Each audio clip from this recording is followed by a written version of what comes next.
The manhwa begins by showing an old, creepy wall and worn wooden furniture. Bugs sometimes fly in from outside through the vents, and while one is moving through the air, the boy says he envies them. He crushes the bug between his hands and looks at its remains on his palm. Ben licks it but stops and says it is very bitter. He says he has spent his whole life there.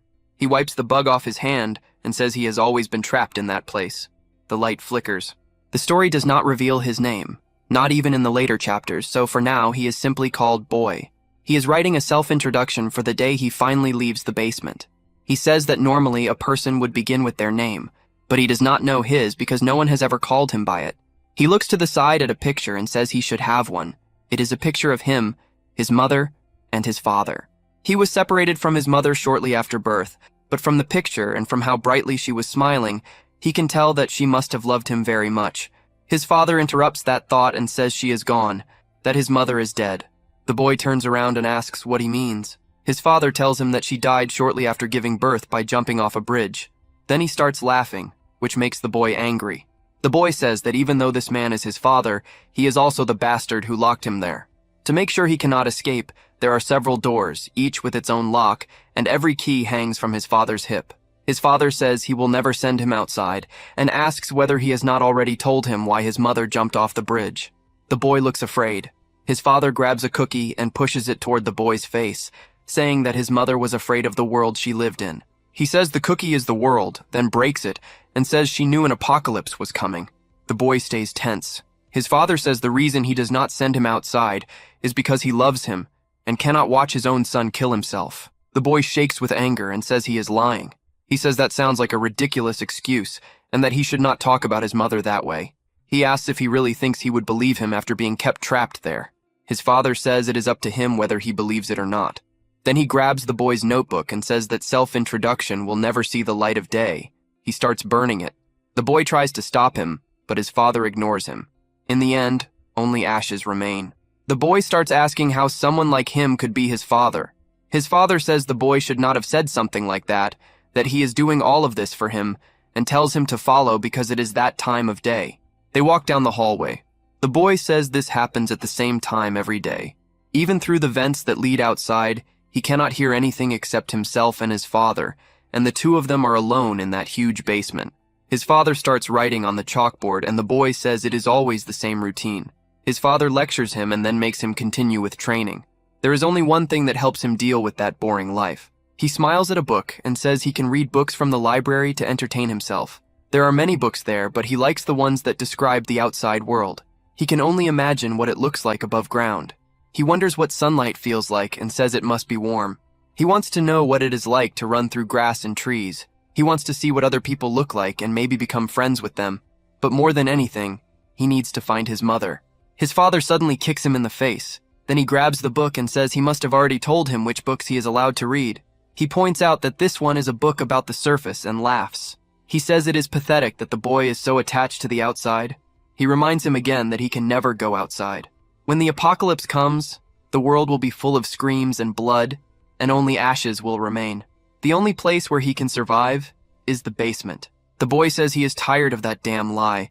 It is always the same story about the apocalypse coming. Because of that, he has been locked there and constantly abused.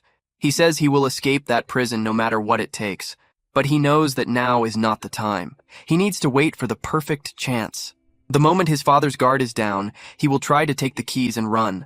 Inside the bunker training area, the boy is sweating while doing push-ups. His father says that if he gets tired from just that, he will not be able to survive. He has only reached 10 so far, but there is a huge amount of weight stacked on his back. His arms give out, and he collapses under the weight. He is completely exhausted, and his father walks toward him. The man reaches a hand out to him. The boy is confused because his father looks caring for a moment, and he asks why he is helping him. His father grabs his arm and pulls him up, saying he never said he was helping. At the same time, he kicks his legs out from under him, making him roll into a mirror and crash into it with his back. His father says that if someone reaches a hand out to him, he should never trust that person. He says he must always be careful with humans, especially during the apocalypse. That is what he has been training him for, and those combat skills will be necessary because he needs to survive with only his bare hands. Then he notices that the boy is not listening and has gone still. He says the boy is weak for collapsing from something like that. He turns around and starts leaving, saying they can stop there for the day. As he walks away, the boy sees an opportunity. He says this carelessness is what he has been waiting for. He quickly gets up and grabs a piece of broken glass. His father still has not noticed. The boy starts running toward him, puts his feet together, and pushes himself forward, saying he can kill him and escape. As he gets closer to his father's back, the boy smiles and says that it worked. His father suddenly stops moving as the boy approaches. Then the boy realizes he made a mistake in his plan. His father looks down at the floor and sees the shadow behind him, revealing that he had never lowered his guard at all. As the shard comes closer, his father's face twists as he turns and smiles at it. The boy is shocked by the creature-like movement in his father's body, but he still follows through and tries to stab him. His father dodges the attack, which surprises the boy. Then the father begins to turn and twists his body with the motion as he throws a roundhouse kick. The boy realizes he is finished, and then only the sound of the kick is heard as he loses consciousness. Sometime later, the sound of dripping water wakes him up. He sits up and sees water falling from the sink into a bucket, while his father says he is finally awake. His father says it was a good attempt, or at least the attack was, but he reminds him that he already said before that if it is not done with his bare hands, then all of this training means nothing. He starts grinning and says the punishment for using a weapon is that he will train twice as much. Then he locks the cell door and leaves, telling the boy to get some rest. He says tomorrow will be a rough day and laughs as the lights grow dim. As his father walks down the hallway, the boy says he knows something his father does not. When the lights are turned off, all the electricity in the room cuts out for a moment, and all the noise disappears. If he focuses during that brief moment, he can hear things that were hidden before. Even though they are far away, he can hear them faintly. He hears the sound of wheels turning, the sound of birds chirping, and the sound of a city full of people. From that, he learns two things. While his father says it is bedtime, it is actually daytime above ground. And the second truth is that the world is peaceful. His father keeps saying the end is coming, but that is only an excuse to keep him locked there. Because of that, he plans to escape from that place, and after that, he will find his mother. Every time he asks about her, he is only told that she is dead. But now that he knows his father only tells lies, he thinks he finally understands. To him, that means she is actually alive. He pulls his blanket up and says he is going to make sure he finds her. Then it shows the father walking down the hallway while laughing until his phone rings. He stops, takes it out, and sees that the call is from someone named River. His expression immediately turns serious, and he asks what it is. He says he already told them not to contact him unless it was an emergency. While the boy sleeps, the father listens to River speak for several minutes. When River finally stops talking, the father says all right and tells him to let the boy live. Right after hearing that, he collapses to the floor and begins sobbing because of what he was told. Sometime later, the boy hears his father laughing. He opens his eyes and sees that his father is in a completely different mood than usual and seems ominous. The boy feels that something is wrong and asks what is going on. Then he notices that he cannot move and looks down, seeing that he is tied up. He shouts, asking what is going on and telling him to untie him. But his father keeps laughing and does not listen to what the boy is saying. The boy grits his teeth in anger and says he will break himself free. He starts to tense his body, and the ropes slowly begin to tear. The boy gets distracted and looks up, only to see his father staring down at him. In a chilling voice, he tells him to stop. The boy breaks into a cold sweat and says he thought the training was supposed to be twice as hard, asking if he does not remember that. His father tells him that the plan has changed because they will not be doing anything that day. Not just that day, but every day from then on. He will be made to sit in that chair. The boy starts to panic and asks what he is talking about, saying that he told him he would train him to survive. His father says the training is over now. The boy wonders what suddenly changed in him. He will not be able to see his mother if he cannot break free. He starts trying harder to escape. His father asks him what he is doing. The boy struggles as hard as he can and barely snaps part of the rope. His father sees this and is left speechless, then starts laughing without control. But it is not like his usual laugh. This one feels demonic. He throws a punch that cracks like a whip. After a brief delay, the force sends the boy in the chair into the air, making him crash to the floor. His father walks over and sets the chair upright again, saying that he is sure he told him not to move. He laughs, then returns to normal, but the boy is set on escaping and tries again. This time, his father kicks him and laughs while the boy is on the floor. This keeps happening over and over, and the boy does not know what pushed him to keep resisting that day. It would have made more sense to pretend to agree and wait for another chance. But he did not want to give up, even if it cost him his life. His hatred toward his father as the one who locked him up and tormented him keeps growing every minute. Then the boy feels his hand move and looks down, seeing that he has broken free from the ropes. He says he felt a thrill he had never felt before. He begins to wonder what kind of face his father would make if he beat him. He smiles and turns to look at him, but instead sees that his father has already crossed the distance. He thought his father would be angry that he broke free, or maybe even worried, but instead he sees something he did not expect, because his father is crying, and it seems he had always been holding it back. The boy is shocked by this, because for the first time he can see that behind his father's cruel side, he is truly a sad man. The boy wonders why he is looking at him like that. His father does not even try to avoid the attack. After being hit, the boy starts to lose consciousness and sees his father walk up to him and in a shaking voice say that he hopes he can understand. He starts to remember his father's words. He said that he must always remember, and among all the survival rules, the most important one is to never leave the basement. There is no place safer than that.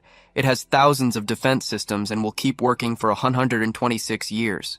It also has plenty of food, and trying to leave a place that already has everything prepared is the same as asking for death. The end will come without warning, so he must not leave the basement. He starts to wake up and stands again, seeing that his father is nowhere around.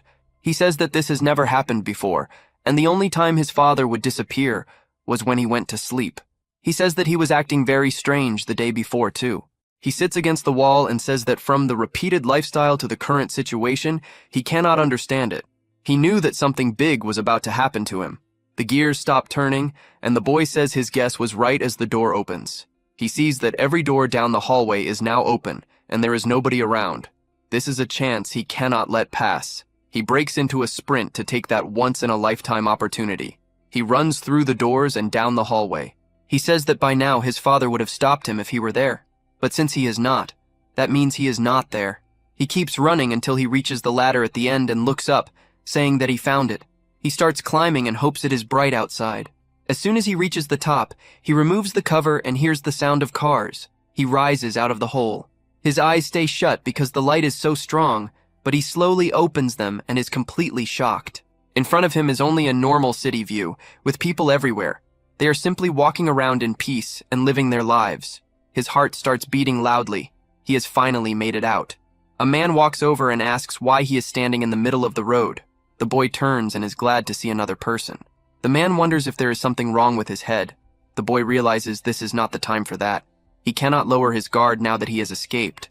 His father might realize he is gone, so the best thing he can do is run and create distance. As he runs through the city, he says that he has dreamed about this his entire life. He wanted to escape the basement and be truly free. Until a few moments ago, it felt impossible. But even now, it still feels strange that the door opened so suddenly. He stops and wonders why. He thinks it may have been a system error, but there is no way it would have opened only because of that, since his father does not make mistakes. That makes him think that maybe opening the door was his father's intention from the start. He shakes his head and says there is no way, because his father was the one who made the rule about never leaving the basement. The boy looks around and sees people living normal lives, students, children playing happily, and smiles everywhere. He realizes those could have been the experiences he would have had if his father had not lied to him. There is no apocalypse, only peace. The boy says he knew all the fear about the end had been meaningless. While everyone is enjoying themselves, their laughter starts to be drowned out by the sound of wings flapping, and only one thing echoes in the boy's mind. It is his father's warning that the end finds everyone without warning. Birds rise into the sky and everyone looks up in complete disbelief at something above them. A balloon blocks the boy's view, but when it passes, something can be seen in the sky. It begins to block out the sun, and everyone starts wondering what is happening. From that strange planet-like thing, a whirlwind begins to form. A closer look shows that many of them are forming at the same time and moving straight toward the earth, almost like tentacles. As it gets closer, people begin to panic. They ask each other what it is and suggest that maybe it is the moon. The boy asks if everyone is stupid or if they just cannot see the bright light coming from it. That light is the eye of a monster, staring at all of them. But it is not just one. Those tentacles that formed are actually thousands of monsters charging together and taking shape. As they get closer and closer, the boy remembers his father saying never to leave. But there was one exception to that rule, and that was when the basement's location was exposed to the enemy. For some reason, the monsters head straight for the basement before going anywhere else on Earth. That means the first rule no longer matters. The monsters rush through the basement and head to the very end. Packed together like sardines, the others begin spreading across the surface. The winners of the Darwin Award all stand there staring at the scene until one of them gets grabbed by a monster and pulled toward it by its tentacles. The man screams, but does not even try to escape from the monster's grip. He is met by the monster's mouth, ready to eat him. At that point, nobody is running, and they only watch as the man gets eaten. Only his head is thrown across the ground, landing in front of the crowd. They wait for it to stop rolling before fear and panic finally hit them. Then they start screaming, and everyone begins to run, asking what the hell is going on. Some of them start falling to the ground, and then it shows a socially unaware kid listening to music. While everyone else runs past him, something comes flying down from above. It turns out to be a rock thrown by a giant man. He starts hurling them at the civilians. As if it is not bad enough that they have to avoid giant rocks, another monster flies out covered in spikes and easily cuts the people around it in half. Other kinds of monsters appear, each one easily taking human lives. A man looks over and screams, and then it shows the boy watching all of this. People start calling for the police. The boy hears a terrible sound and says that his father once told him that when the apocalypse comes, the world will be filled with blood and screams, with only ashes left behind. What had been a peaceful street has now turned into a scene of horror. The boy sees what can only be described as a massive monster stomping on skyscrapers. As if the parade of monsters was not enough to prove that their normal lives were over, that giant creature crushing buildings and destroying the land makes them understand that the world is doomed. Just looking at how much of the city it destroyed says enough. With even more monsters coming down into the ruins of the city, the boy says that his father was right the whole time. He starts to wonder if his father was not lying to him after all, and maybe his mother really is dead. He begins to freeze as everyone behind him gets swallowed by the wave of monsters. While the boy is standing there, a hand grabs him and starts pulling him away. It is none other than his father. The boy asks how he found him, but his father tells him to keep running and not to stop. The monsters get closer and closer, and the man behind the boy starts getting torn apart. The boy begins to pant as he and his father turn a corner, only to see even more monsters. His father jumps over a railing and tells him to stay close. The boy does, and they begin running against the crowd. Toward a bridge in the distance, monsters of all shapes and sizes start eating the civilians around them, and some of them seem to kill for no reason at all. The boy keeps running, but more fools keep standing still and staring at the monsters. The creatures consume everything behind the boy and his father. As they move farther up the bridge, the boy turns and sees that there is nobody left behind them because all of them have already been swallowed by the wave of monsters. He tells his father that they are catching up, and his father tells him to keep running because it is the only way out of the city. The bridge stretches over a giant canyon, likely created by that huge monster. Below them, the monster wave sweeps up everything, but then it turns and starts climbing the bridge. The boy tells his father that the monsters are coming up, but then he suddenly stops. A monster has latched onto his foot. It starts squeezing and begins injuring his foot. He groans in pain, but says that if he does not get it off right away, he will die. Then his father comes in holding a car door and uses it to cut off the monster's arm. The monster screams and falls off the bridge. The boy grabs his ankle and his father comes closer and sees that his foot is badly hurt. The bridge starts shaking because the wave is still rushing straight at them. The boy tries to stand and says he needs to run, but the more he moves, the more he realizes that the distance between them keeps shrinking. No matter how hard he runs, he will not escape. He falls, and as the monsters get closer, he looks up and sees his father staring at him. He tells him to go and says that at least he can save himself. His father starts taking steps, and the boy says that this is what he expected, because his father always ignored him. He thinks it is over, but then his father reaches out his hand and asks why he is not getting up. The boy is confused and asks why he is not just leaving him and running away. Since he will not get far even if he runs, his father says he can survive because he has a plan. The boy is surprised and says there is no way he has a plan. His father looks at him with a trusting expression, and the boy closes his mouth as he remembers his tears. Then he takes his hand. His father pulls him up and tells him to run. As the boy starts moving, he turns and asks what the plan is. He feels something in his hand, and his father yells that there is no time and that he has to get off the bridge now. The boy says he understands and starts running. The closer he gets to the other side, the more violently the bridge begins to shake. He sees shadows and turns, only to spot the bridge supports breaking under the weight of the monsters. Then the cables snap too, and the bridge falls into the canyon below. Some of the monsters are dragged down with it, and most likely his father as well. The boy stands there and calls out to his father. He wonders what happened to the bridge and whether his father is all right. He remembers his father saying that he had a plan and starts wondering if this was the plan he meant. He asks why his father would spend his whole life torturing him, only to save him now. His legs begin to shake and he falls to the ground. He says that he survived. But now what? What is the point of surviving now? Everything he dreamed about in the world above has been extinguished. There is no peace there. There is no beauty. And his most important goal, meeting his mother, is also nothing more than a dream. He starts crying and says he wanted to ask why his father went that far to save him. He asks what he is supposed to do next, because this hell is worse than the prison where he grew up. Then he remembers his father helping him and handing him a note. He looks at his hand and slowly opens it to see what is written. After reading it, he stops crying and stares at the remains of the bridge. But then a monster starts climbing up from the cliff. The boy gets scared and turns to run, but all he feels is pain in his leg.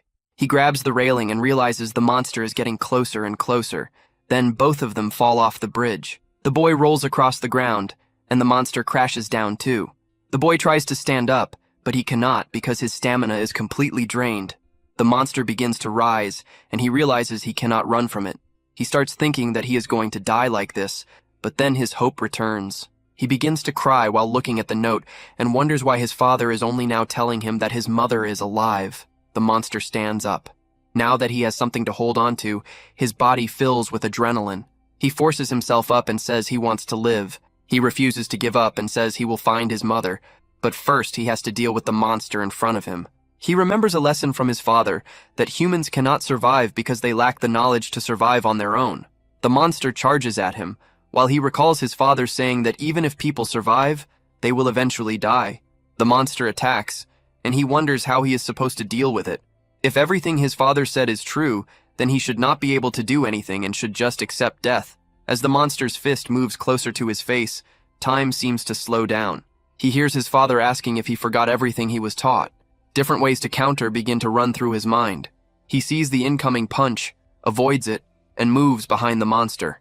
Because of the force of its attack, the monster has to stop itself from falling off the cliff. The boy is surprised that he avoided it. The monster prepares to attack again, but he remembers his father saying that he is different. The biggest difference between him and others is that he knows exactly what he must do to survive, because that is all he has ever been taught. The boy stops shaking and calms himself. He lowers his body into a fighting stance and prepares to fight. The monster charges again and throws another punch. The boy slides under it and stops himself by grabbing the spike he noticed earlier. He pulls the spike out of the ground and rushes toward the monster. The monster turns to grab him, but the boy avoids it. Holding the spike, he moves in and drives it straight into the monster's head. The scene shifts to another area, where monsters have completely taken over the city, or what is left of it. Underground, some survivors are gathered. They say that the police should have done something by now, since it has been 4 days. They say they are lucky to be hiding there, but their food supplies are running low. A girl looks at her friend, but he does not respond. She says that if they stay hopeful, maybe things will change. A man tells her she is making everyone uncomfortable. She says she is not speaking loudly, but he says that is not what he meant. It becomes clear that her friend is most likely already dead. He tells her to forget it and walks away, saying he might be losing his mind. A schoolgirl calls out to him and says she cannot find any food. He tells her they have to find food somehow if they want to survive there. She says there is still one place left to check, and since she has not looked there yet, she will go again. She says they should not give up. The man smiles and thanks her, saying everyone is tired from guarding against the monsters. He says she is the only one still helping this much and calls her a good kid. She shakes her head and says that is not true.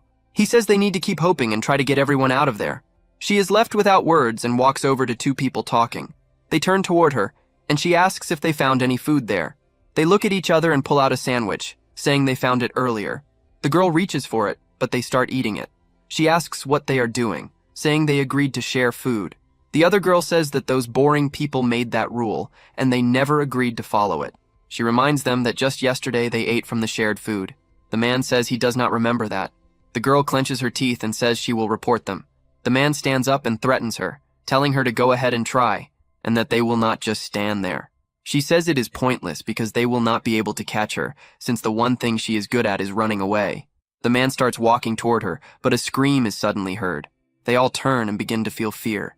The woman says it came from far away, so they should be fine. The man says he got scared for nothing, then notices the schoolgirl crouched on the floor. He sees her shaking and laughs at her, saying she was confident a moment ago but now is too scared to move. She notices food they left behind and quickly takes it before leaving. She returns to the man from earlier, and he asks if she checked the place he mentioned. She says yes, and he asks how it went. The food is hidden in her pocket, but her stomach growls and she tells him she found nothing. He says he is not surprised and that the important thing is that they are still alive. But that does not last long, as a monster suddenly breaks into the room. The schoolgirl is knocked down, then sits up in fear as she sees the monster behind the man. He crawls forward and reaches out his hand toward her, asking for help, but she runs away and says she is sorry. The man tells her to wait, but she says she already told him she is not a good person. As he is torn apart, the couple from earlier start running too. They see the schoolgirl running straight toward a monster. The woman says it will be fine, because they can use her as bait. She keeps running forward, and the girl calls her an idiot. The monster swings down at her, and she sees it coming, but in her eyes, she has not given up. She dives forward and rolls past the attack, going into a handstand roll. The others are surprised because she even lands all of the moves. He remembers that she said she was good at running away and that she was not bluffing. Then they get eaten. It shows her finally reaching cover, completely out of breath. She drops to the floor and hopes the monsters leave her alone. Then she looks over and sees the boy sitting there too. She screams and shoves him over, thinking he was a corpse. But he makes a sound, and she realizes he is alive. But right in front of them is a monster. She wonders if it heard her scream. It starts crawling toward them, and she shakes in fear, but sees the boy still lying on the floor. She grabs him by the collar and drags him away from the monster, hiding both of them. The monster starts to leave, and she says, "Thank God." It is gone, and she lets out a breath, saying she is alive. Then she looks down and sees that the boy is awake now. She screams again, and he jumps away from her, asking who she is and what she was doing to him. She is confused, but all he can hear are his father's words about not trusting anyone.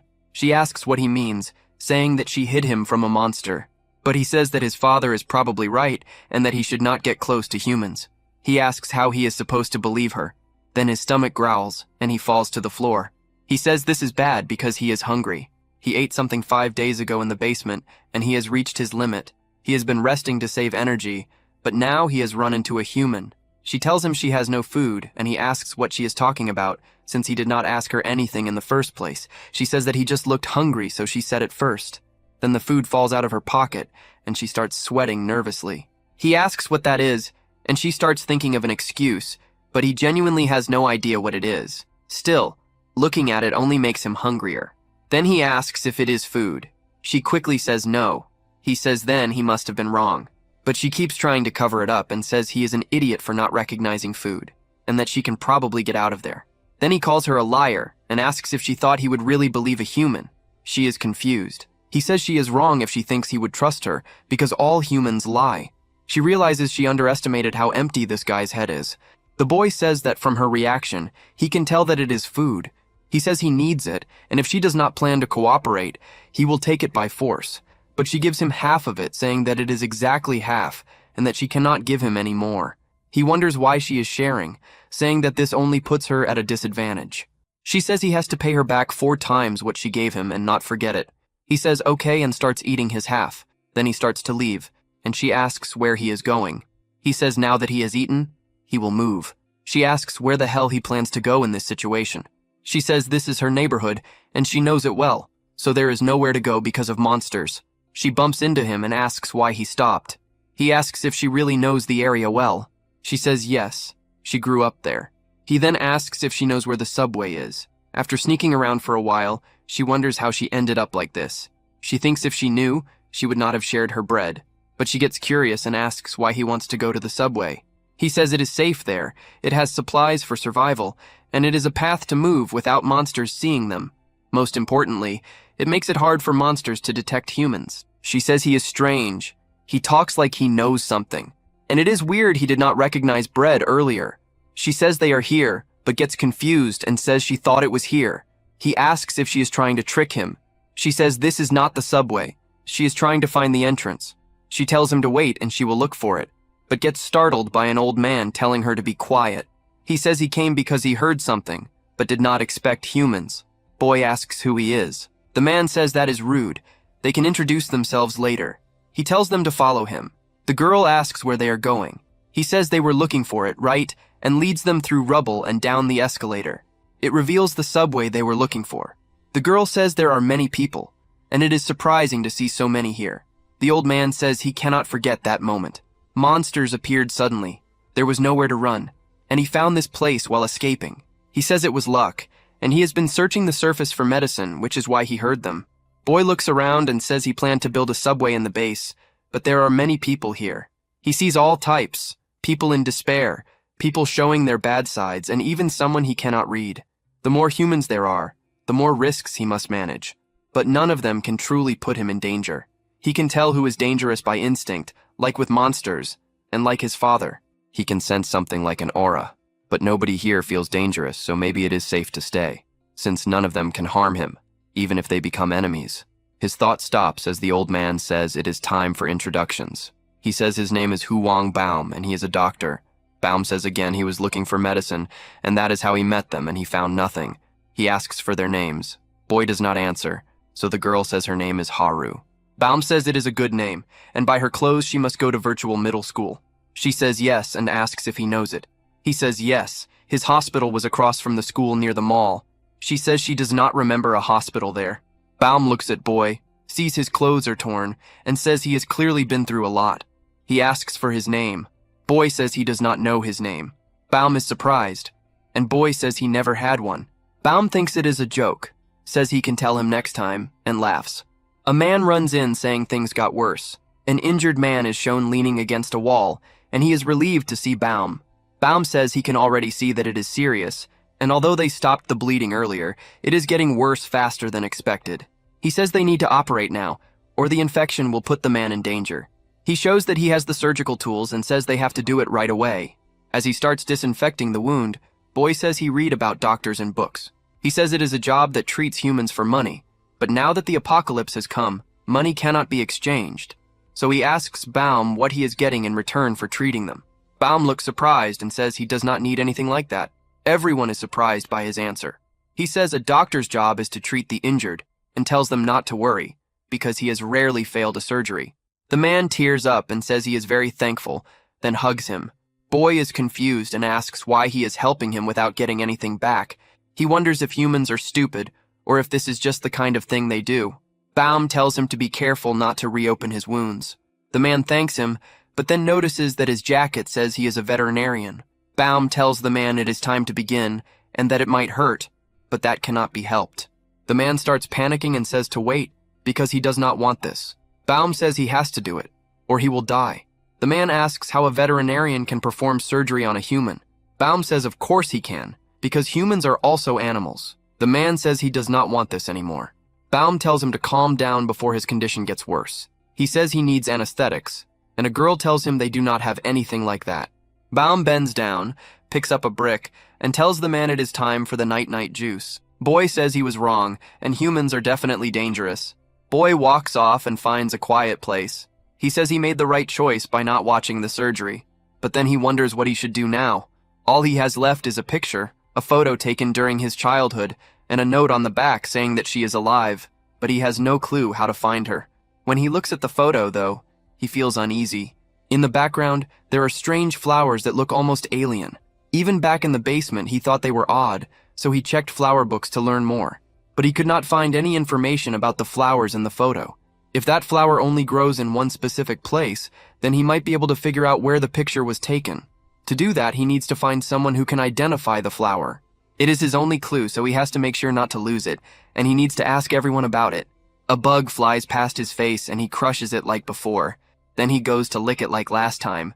He says it is bitter as hell again. In another room, a girl turns around and tells her boss that she gathered everyone. He says it is time to begin. He tells them to bring in anyone else, and if they refuse, to use whatever they can to drag them there. The civilians all wonder why they were gathered there. One of them asks the man why he is bringing them all together and handling them without giving any explanation. The man ignores him, but he keeps talking. The scarred man glares at him, and fear runs down his spine. The scarred man says he can look into the depths of the human mind. He can see their real thoughts, and he can read all of it through their eyes. Inside that man's eyes, he sees him hiding in a room and feeling fear.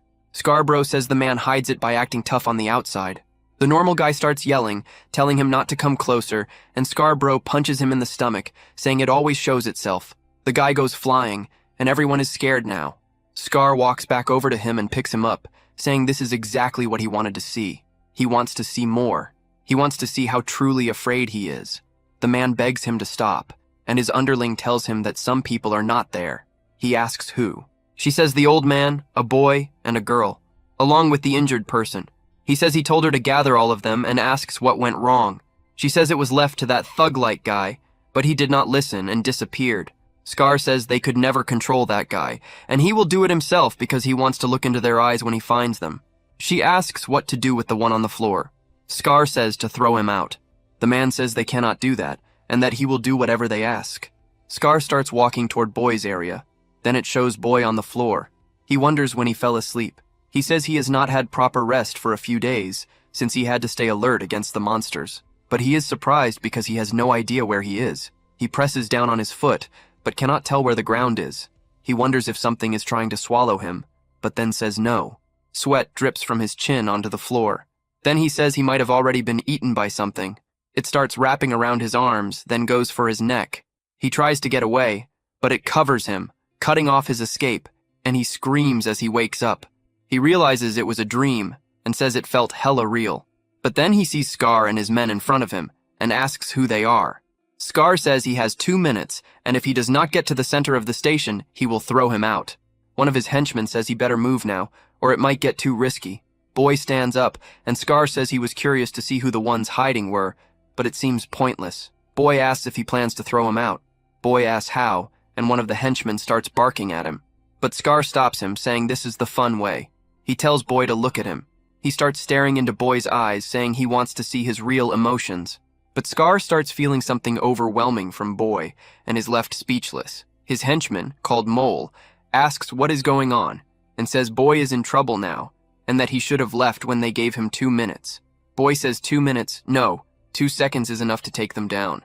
Mole starts laughing, saying the boss was right and that he is funny. Mole pulls out a knife and asks if those are his last words. Scar puts his hand on Mole's shoulder, and Mole is surprised. Then Boy realizes something, because his photo is missing. Mole asks if he is looking for it. He says he was not expecting to find anything valuable, and only found this stupid photo. Boy starts to get angry and stomps forward, saying that if there is even one scratch on that photo, he will kill him. Mole starts breaking into a cold sweat, and Scar grabs the photo, saying that if Boy comes any closer, he will tear it. Mole starts hitting him, asking where his confidence went. Boy gets angry at himself for lowering his guard while he slept. He says he knew humans were more dangerous than monsters. Mole asks what they should do next and whether they should throw him out. Scar says no. Mole is confused and asks why not. Scar explains that when he looked into Boy's eyes just now, he was different from the others. The inside of his soul was so deep that he could not see anything at all. He tells Mole that they will watch him and that he should keep that old photo of his. Whenever they are watching him, he should always keep it in his hand. Mole asks if they really need to go that far for him, but Scar makes it clear that it is an order. Mole says he did get scared when Boy was about to attack them, but that does not matter now. As long as he has the photo, Boy will not be able to move. Then Haru walks into the room and looks surprised. She asks what is going on. Scar says she saved him the trouble of finding her. Haru starts to panic and asks why they are looking for her. He tells her to go to the center of the station. Mole and the others begin to leave, and he laughs, saying he will see Boy again and that he will take care of the photo. He leaves, and Haru sees Boy sitting there. She walks up to him and asks if he is okay. He knocks her hand away from his face. She grits her teeth and says she was trying to help him up. He tells her he does not need that, and tells the human to move. She says her name is not human. She already told him what her name was, and he should remember it. He walks past her, asking if he really needs to remember something like that. Baum notices the awkward mood between them and asks Haru if something happened. She angrily says no, and that she is the idiot for trying to talk to someone who did not want to in the first place. Boy sighs and asks why he would hold a human's hand. His father warned him never to trust anyone who reaches a hand out to him. Humans are his enemies after all. Then he sees Mole and says it will be easier to take it back by force. Even if Mole tears it, he can just put it back together. But he does not want to damage the photo. It is the only thing he brought out of the basement, so there is no need to risk it being torn. He will wait until Mole lets go of it. Scar says that since everyone is there now, he will tell them. They have two choices, either follow him or do not. If they choose to follow him, they will not need to worry about being thrown out. Like the man behind him, he points at the man from earlier. He says that man tried to cause chaos in the subway, so he has decided to expel him. If they choose to stand with him, he will not treat them like the rebel who tried to break the peace. He says he will not force them to follow him, but they should know that his word is absolute down there. Everyone looks afraid and starts watching what the others decide. Little by little, everyone starts taking Scar's side. Baum says that the strong rule the weak in a world where the law no longer matters. It is not strange that things turned out like this. Scar is not directly telling them to follow him, but he is making it clear what will happen to those who do not. And if someone wants to live longer, following Scar is the logical choice. Baum sweats nervously, then smiles and fixes his tie. He says he has already lived a long life, so being unpredictable once in a while is not so bad. If he joins that side, he may not be able to help when a patient truly needs him, so he plans to stay on this side, even if he is alone. But Haru does not join either, and she lets out a sigh. Baum is surprised and asks if she does not plan to go with them. She says no, and he tries to tell her to go and do it, saying this is foolish. She laughs and points out that she is not the only fool there. He asks what she means, then turns and sees that Boy and many others are not taking Scar's side either. Then it cuts to a girl with Baum, and she asks why nobody is including her, saying she did not want to stay there. But now they are being forced into the other group and might be tortured. Another girl, Freckles, says it will not be that bad. They will probably just kick them out or starve them instead of torturing them. Glasses gets scared and starts screaming that they are done for. A little girl bumps into Baum, and what seems to be her father says he is sorry, and should have held on to her better. Baum laughs and says she is at that age, but tells her to listen to her father. She starts speaking in nonsense, and he says he cannot hear her very well. Then she shouts that he is not her father and headbutts Baum. She says her real dad is looking for her with her mother. The man says she is right, that they just kept crossing paths, and he noticed she had gotten separated. So until they find her parents, he is acting as her guardian. Some men are talking, then turn and see Boy walking into the room. One of them tells him that the boss said he cannot enter, or he will be punished. He says being young will not make him an exception. Boy ignores him and wonders where the bastard who stole his photo is. Then it cuts to some people saying to only take the amount that was rationed and that they will be checked later, so nobody should mess around. Glasses asks why they are getting so little compared to the others. The guy tells him that those are the boss's rules, and since they are stuck in the room doing nothing, he asks why they would need a lot of food. The smell of food starts drifting through the air and goes straight into one guy's nose like in a cartoon. He opens his eyes and says he smells something good, asking if it is time. Then a guy asks someone where another person is. He is talking about the boss's right-hand man, who can be called Mohawk, since his nickname is Chicken Comb. He does not listen to anyone and always does his own thing. He is also a psychopath who kills people with a smile on his face. They ask if that is true and say they should never bother him then. The little girl from earlier bumps into him and spills her food everywhere. She looks up and sees Mohawk. He tells her it is dangerous to run around there, and now his clothes are dirty. He tells her to follow him, and they start saying that the next victim is the kid, but they wonder why he is walking in their direction. Mohawk calls out to them, and they ask what he wants. He says nothing much, and tells them to give this girl her rations. They say the rations are 1 per person. He says they can give her theirs then. He hands her the tray of food she dropped, and she stops crying. They wonder what he is doing and say this must be some kind of torture, and that he will bother her while she eats. Her guardian quickly tells her to get behind him and asks Mohawk what she did wrong. Mohawk gets angry and asks what the hell he did wrong. The guardian says they need to go and quickly runs off with her, but the little girl turns back to look at Mohawk, who looks confused, then smiles. It cuts to people guarding a door, and Freckles talks to Haru, saying there seems to be more surveillance. Boy wonders if he should just go find his photo, and he looks at Haru, who looks away because she is annoyed since he was rude to her and slapped her hand away. Freckles notices she is acting strange. It cuts again to everyone asleep, and Freckles sits up and looks around.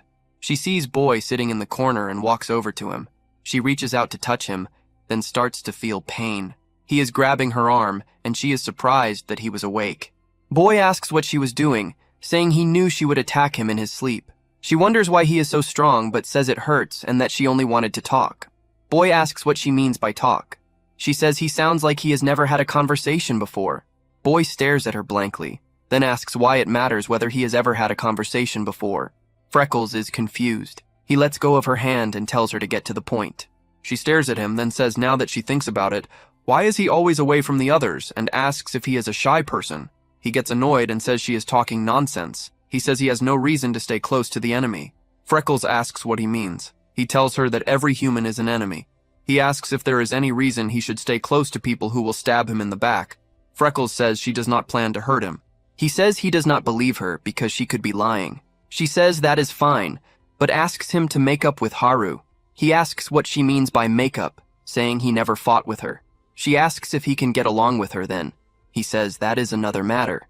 They are still human, and to him she is no different from those outside the room. Freckles says Haru thinks other people cannot hear her, but she cries every night while holding her breath. There is probably something painful that she cannot bring herself to say, but everyone there may be the same.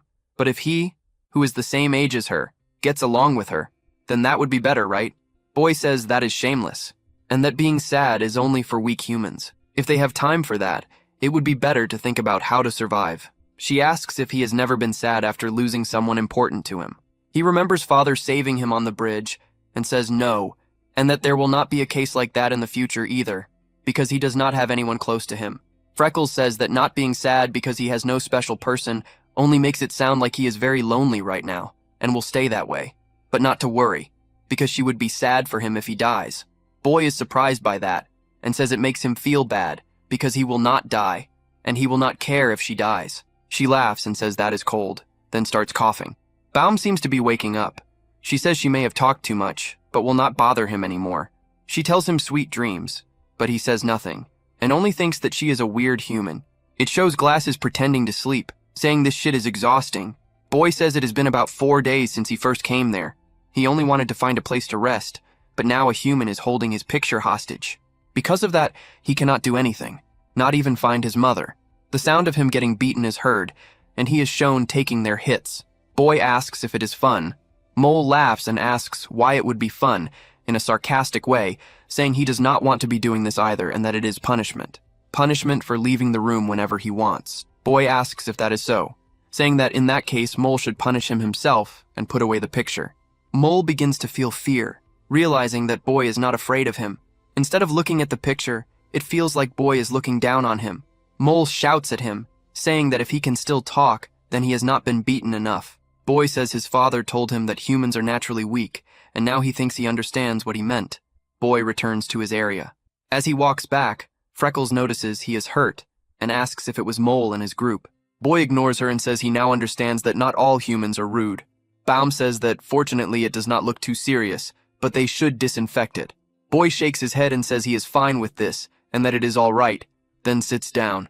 A tray with water and food is quickly given to him. Freckles says she brought his lunch because she did not know when he would come back. He starts to thank her, but suddenly stops, making her choke on her food. She asks what he was about to say. He says nothing, and she starts coughing. Boy says he just had a thought. He remembers her saying she would not hurt him. He says if that was not a lie, and if she would really be sad if he died, then maybe it would be fine to trust her a little. Her food falls to the floor, and she starts to collapse as well. He looks over and sees the can rolling, while Baum asks if she is okay and tells her to stay conscious. It becomes clear that something is wrong with her. Baum says her condition does not look good and that she needs medicine, but the problem is that they have to go to the surface, because they do not have the medicine there. Freckles says it is fine, and there is no reason for them to go to the surface just for her. Baum tells her to stop talking, and says that if they do not get the medicine now, her condition will get worse. Boy, out of curiosity, asks how, asking how she will get worse without medicine. Baum starts thinking about how to explain it, but Mole walks in and says the boss is calling for Baum. Mole sees Boy and sighs, then pulls out the picture, saying he does not understand why he has to keep holding it in front of a kid when he could easily deal with him using a knife. Mole says he has orders for Baum to treat the injured people and to hurry up. Baum tries to say he cannot, but Mole takes it as disrespect and asks if he plans to keep disobeying the boss. Baum says that is not what he meant, and that he will treat the others after he treats this patient first, since she needs help immediately. Freckles quickly stands up and says she is fine, and that if they tell her where the medicine is, she can go to the surface and get it herself. Baum tries to make her understand, saying she will not survive on the surface in her condition. Mole says he understands now and wishes they had said it sooner. Then it shows him quickly stabbing Freckles in the stomach, saying he would have helped earlier if he had known. Freckles feels a sharp pain in her stomach, and everyone else is shocked. Even Boy is caught off guard. Mole pulls the knife out of her stomach, making her fall to the floor. Baum quickly runs over while the others only watch. Freckles starts bleeding out, and the blood begins to run toward Boy, who looks at her. His eyes stay fixed on her chest as he says he can feel it. He can feel that her life is slowly fading. As more and more blood pours out, Boy wonders why humans die so easily. He watches her life force slowly dim, second by second, getting smaller and smaller. Something starts to come apart inside him, and then she touches him with her finger. He snaps out of it, and then she asks why he looks so serious. He does not know what to say, and she says she thought he said he would not care. Then her life force fully stops. Boy is speechless as her lifeless arm drops to the floor. Everyone else understands too. Even though no one knows what to say, Mole speaks up, saying this was annoying, and that he cannot believe he got his hands dirty.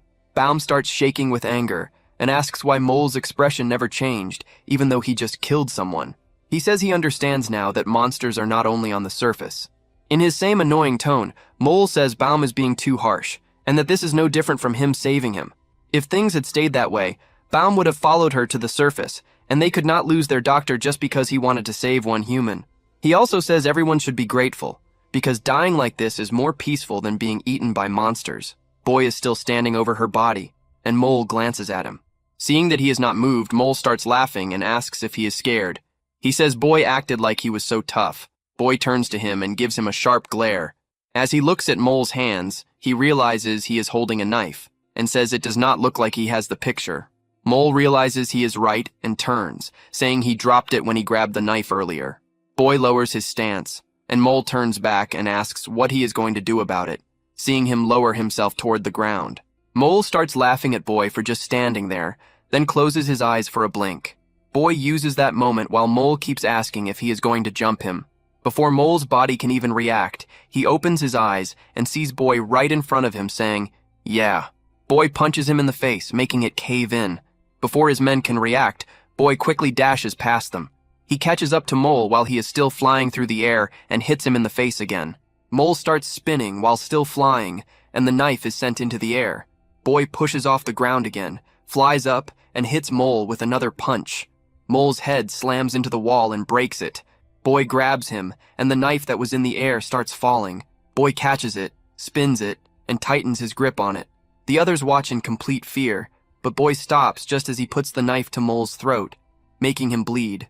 Boy looks at him and realizes that this guy is already mentally dead. Boy starts to tremble and says that he is just too weak.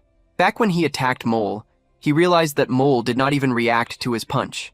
He says that if he had known this guy was that weak, he would have taken the picture from him earlier. If he had done that, then none of this would have happened to Freckles in the first place, because Mole would not have been able to do anything. He starts to feel the urge to end his life, then begins to hear Father's voice telling him to kill him. Boy tries to resist the urge, but Father pushes him on, saying that he does not need to show mercy to his enemies and that he should finish it properly. The urge keeps getting stronger, and he hears his heart beating with every passing second. He tightens his grip on the knife and hears Baum shouting at him to stop. Boy slowly turns, and Baum explains that if he kills him, he cannot take it back. Boy asks what he means, saying he should not be worried about Mole. Baum tells him that is not what he means, and that he is talking about his heart. Boy is confused, and Baum tells him to think carefully, asking if he really has to go as far as killing him. Boy glances down at his reflection in the knife, and it shows him asking Father if there is even a reason to kill them. He says that if he beats them to the edge of death, they will stop trying to attack him. Father laughs, saying that with a weak mindset like that, he will not survive for even a week. And if that is not it, then maybe Boy is afraid of killing humans. Boy tells him not to get ahead of himself because he will never become like him. If the apocalypse comes the way he says, then he will survive in his own way. He will not become like his father, going around killing people just because he does not like them, because that is something only evil people do. Of course, the evil he means is Mole. Boy drops the knife. Then it shows that his hand is no longer shaking. Baum is happy, and says that he made the right choice. Boy tells him that it is not because of what he said. Rather, He feels like he would become the same if he kills him, and there is no real reason for him to do it. To him, it does not really matter whether Freckles lived or died. Even if she had lived, she would not have helped him find his mother, so it does not matter to him. One of Mole's henchmen jumps at Boy from behind with a bat, saying this is perfect since he does not have the knife anymore. As he swings down, Boy pulls his hand back, making the man hit Mole in the face with the bat. Boy lets go, twists his body, spins, and backfists the man. As the man starts to fall, Boy kicks him and sends him farther away. He lands in front of Bullcut McGee, who looks down at him. Bullcut reaches for something, and Boy asks what he is doing. Then it shows him holding up the picture of his mother, saying that this is a precious picture to him, right? Boy starts stepping forward, saying, so what? Bullcut realizes he is in serious trouble, so he pulls out a handkerchief and starts wiping the picture, even blowing on it to clean it, while his hands shake in fear. Boy takes the picture and goes back to Baum and the others. He looks at Freckles' covered body and does not know what to think. Baum tells him that he does not see the child or the girl from earlier. Then it shows the little girl's guardian saying they went to the bathroom together earlier, and that it is a relief they were not there to see any of this. Another man, who looks like Mario, says that if Boy could defeat them so easily, then why he did not do anything before. Boy says they were holding something of his hostage. Mario asks if he means that picture and asks how important it is to him. In a serious tone, Boy says it is important, and Mario starts to feel afraid. Boy looks down at the picture, then tells Baum there is something he wants to ask. He shows the picture to everyone and asks if they have seen anything like it, but no one recognizes the flower. Glasses asks where the picture was taken. Boy says he does not know.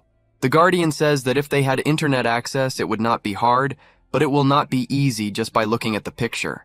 Baum then asks why he wants to know the location. Boy asks why that is not obvious, saying he plans to go there. Everyone is speechless. Baum says that even after seeing how he fought, he should know the surface is full of monsters, and it will be hard to survive there.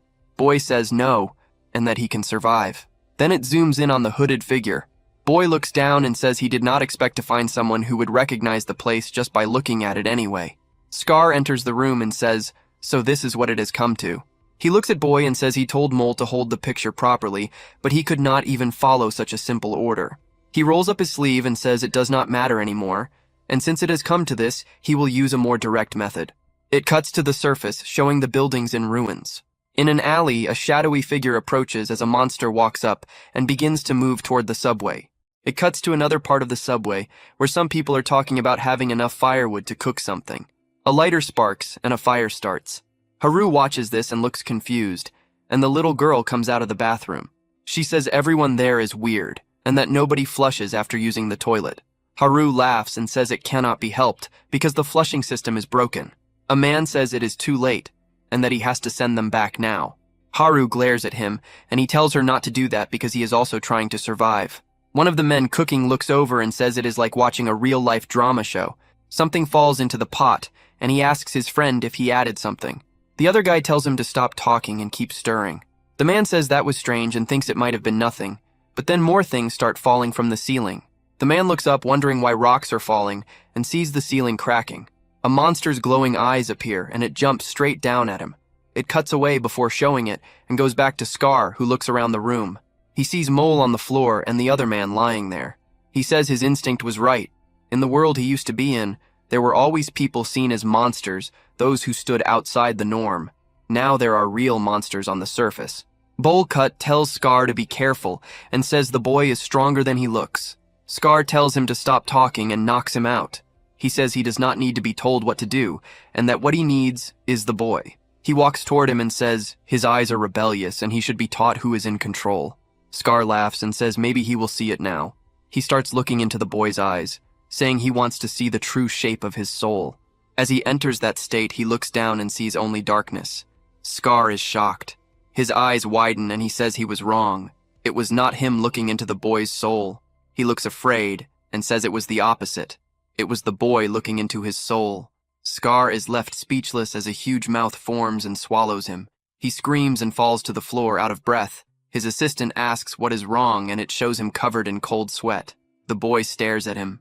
Scar's body understands it on its own. This is pure fear. Scar says he was almost swallowed alive. Baum and the others are surprised. As Scar shakes, the woman wonders why he is acting like that in front of the boy. They hear screaming, and everyone turns as a man runs in covered in blood, saying he needs help because he cannot see. Scar stops shaking and looks over. The woman asks why he is bleeding. He says he does not know because he was just resting. Then he felt a sharp pain in his head and says he has had a terrible headache since earlier. The reason is shown, but the others cannot see it. They suggest it might have been a monster. The man starts scratching the back of his head, saying there is something inside that will not come out. He suddenly stops moving, then his body twists before standing straight again. Everyone is confused as his glasses break. 2 tentacles burst out through his eyes and stab another man in the shoulder. The man screams, but Scar steps forward, grabs the tentacle, and yanks it. As the man is pulled toward him, Scar punches him in the face and sends him flying, knocking him out of the room. The monster starts crawling out from the back of his skull, and Scar grabs an axe. The monster jumps at him, and he strikes it down, knocking it to the floor. He quickly runs over and starts chopping at it, taking out his frustration and fear from Boy. After cutting the monster into pieces, everyone else watches and says that since it stopped moving, he may have killed it. Scar is out of breath and wonders where it came from. Then he hears something. While the others are focused only on the fact that he just killed one of the monsters and saved them, only he and Boy realize what they are hearing outside. They can hear it coming, and then a monster blows the door open. Maybe it was because they had spent too much time in the subway, but everyone there seemed to have forgotten it. Or rather, they were forcing themselves to forget it. The terrible memories from the surface, along with the horror they would have to face. A bat falls to the floor. As everyone starts panicking, they all begin to run because it is a basic fear to escape what they do not understand. Scar grits his teeth and yells that they need to face the monster and fight it. They stop moving, and he asks how long they plan to keep running and let this happen again and again. He points at the monster and says there is only one, and that this is different from before, because they can win if they all fight together. They all look at it, and maybe it was because they had just seen him kill one so easily, or maybe it was his words that moved them. They start encouraging each other, saying they just saw him do it, so they can do it too. The woman picks up the bat and says they need to kill this monster themselves. Monsters are no longer the thing they fear, and for the first time since the monsters appeared, they truly feel hope. Scar starts grunting, and the woman looks at him and tells him to give an order. Then blood starts pouring from Scar's nose. Confused, they all call out to him and ask what is wrong. His head starts to tilt as his body is lifted into the air. The monster that had been lying on the floor, cut into pieces, starts pushing its tentacles out through his mouth. As it shows, it has already badly pierced him from behind. The others are confused and say that he definitely killed it. So why is the monster coming back to life? They start thinking that this means monsters cannot die, and that even if they all jumped one monster, they would never truly be able to win. More monsters burst through the walls and charge at the crowd, frozen in terror. One of the men gets his head knocked clean off, and as it spins through the air, the rest of the crowd still fails to process what is unfolding in front of them. Prime candidates for a Darwin Award. Another monster lunges at Bullcut and tears his arm straight off. Even then, nobody moves. They just stand there and watch as the monster that kicked the door down snatches the woman from before off the ground. It wraps its grip around her legs and squeezes. Her bones crack and splinter under the pressure. The monster pulls her inside itself, and the room goes quiet except for the deep, wet echo of her body being crushed from within. Then a blowhole on the creature's back erupts, spraying blood across every surface in the room. That does it. Everyone breaks and runs. Survival takes over completely, stripping away any sense of loyalty or decency. People shove and trample each other just to get a few steps ahead. Boy takes it all in. Mario loses it, screaming that they were wrong and that their time is coming. But the Guardian's mind drifts somewhere else entirely, to the little girl. He starts moving toward the door. Baum grabs his arm and demands to know where he thinks he's going. The Guardian tells him his child is still out there, and he has no choice but to go find her. Baum pushes back, warning him that if the monsters have already reached the entrance, the girl is most likely already gone. The Guardian drops to his knees. "It's just like last time," he mutters. His mind turns on itself, pulling him under a wave of panic he can't fight off. Boy steps forward. The Guardian snaps out of it just enough to ask where he's heading. Boy moves straight for the door without a word. Everyone watches, confused. Everyone except Baum, who bolts forward to cut him off. Too late. Boy is already through. He walks out into the open, calm and steady, passing right through the chaos of Scar's men as they fall apart and start turning on each other. Then Boy drops into his fighting stance, ready to go to work. The scene shifts to another section of the subway. A woman lies on the ground while a monster feeds on her. Nearby, Haru and the little girl from before are crammed under a desk, hidden. The girl starts to fall apart, tears streaming down her face, her breath coming in sharp, ragged pulls. Haru snaps at her to keep quiet. One sound and they're finished. The girl clamps down on it immediately. Haru follows up with a hard truth. She has no room to worry about anyone else right now, because getting caught means dying. The little girl reaches out and latches onto Haru's arm, shaking uncontrollably, still crying without a sound. Haru looks at her. Something shifts. Against every instinct telling her otherwise, she tells the girl to stay close. A man nearby stares at the corpse on the ground and turns to them, asking what exactly they think they're going to do. Haru says they run. He cuts her off before she finishes. Run where? He asks. There's nowhere left to go.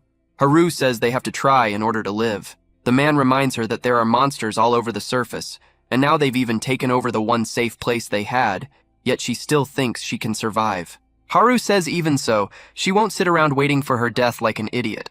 The man is surprised. He caught a stray.